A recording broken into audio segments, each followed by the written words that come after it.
Bonjour les amis. Maintenant, nous allons voir la suite des nombres. Rappelons-nous 20.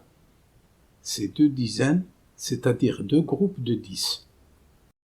Pour représenter 21, j'utilise 2 dizaines, c'est-à-dire 20, et une unité, c'est-à-dire 1, et je lis 21.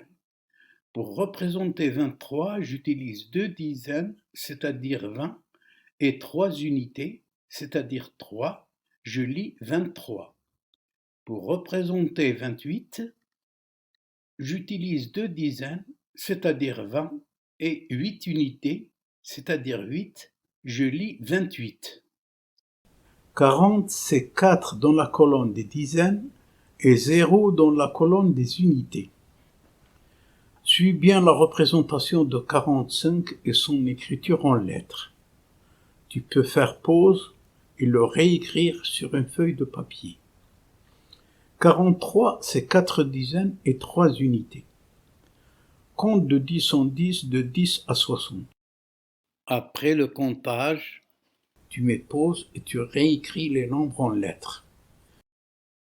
Suis bien la représentation de 68 et son écriture en lettres. Tu peux faire pause et le réécrire sur une feuille de papier. 70 pour un Français, c'est 60 et 10. Pour un Belge, par exemple, c'est 70. 71 pour un Français, c'est 60 et 11.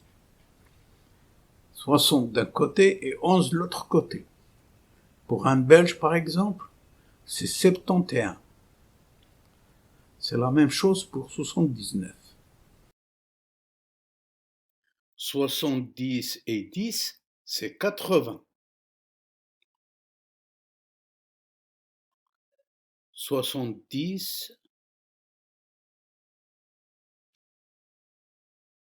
80. 4 groupes de 20, c'est 80. 80, c'est aussi 8 dizaines. 7 dizaines et 6 unités, c'est le nombre 76. 8 dizaines et 0 unités, c'est le nombre 80. 88, c'est 8 dizaines et 8 unités. Comptons de 10 en 10, de 70 à 90. 70, 80, 90. Pour représenter 91, je mets 4 groupes de 20 et un groupe de 11. On lit 91.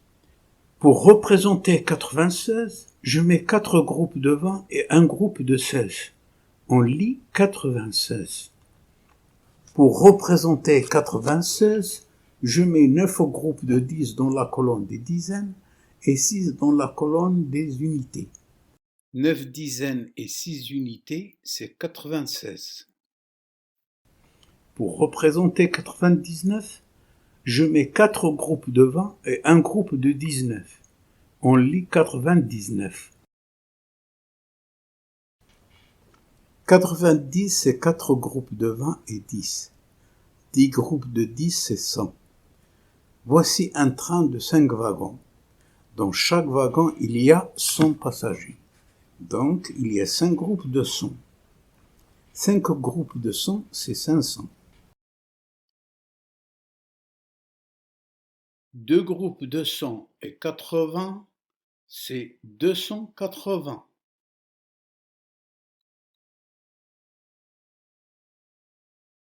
3 groupes de 100, un groupe de 70 et un groupe de 8 font 378.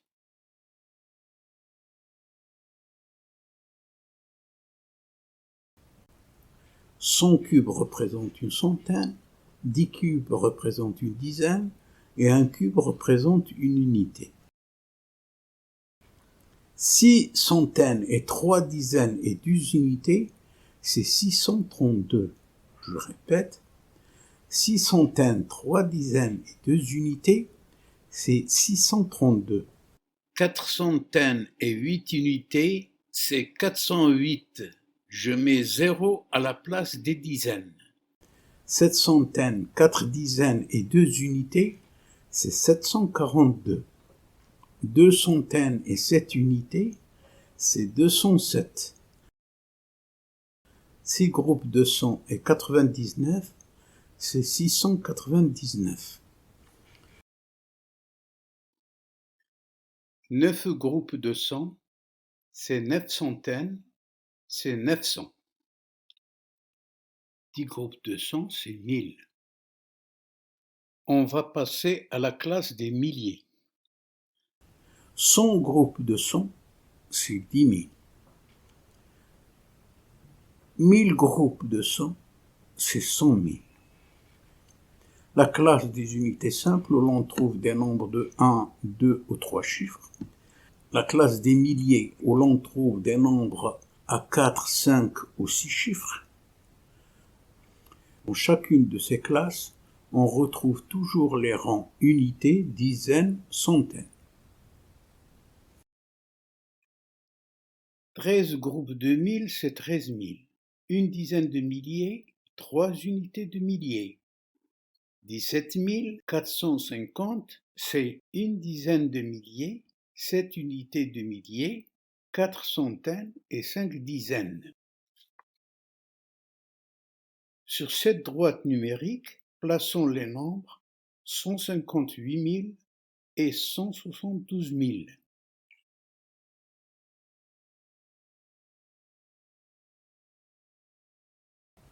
Pour comparer les nombres entiers, on commence par comparer le nombre de chiffres qu'ils ont.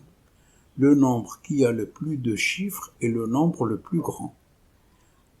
Celui qui en a le moins est le nombre le plus petit. Si les nombres ont le même nombre de chiffres, on regarde les chiffres de même rang, de gauche à droite jusqu'à ce que l'on trouve une différence. Et on compare ces chiffres. C'est celui qui a le chiffre le plus grand qui est le plus grand nombre.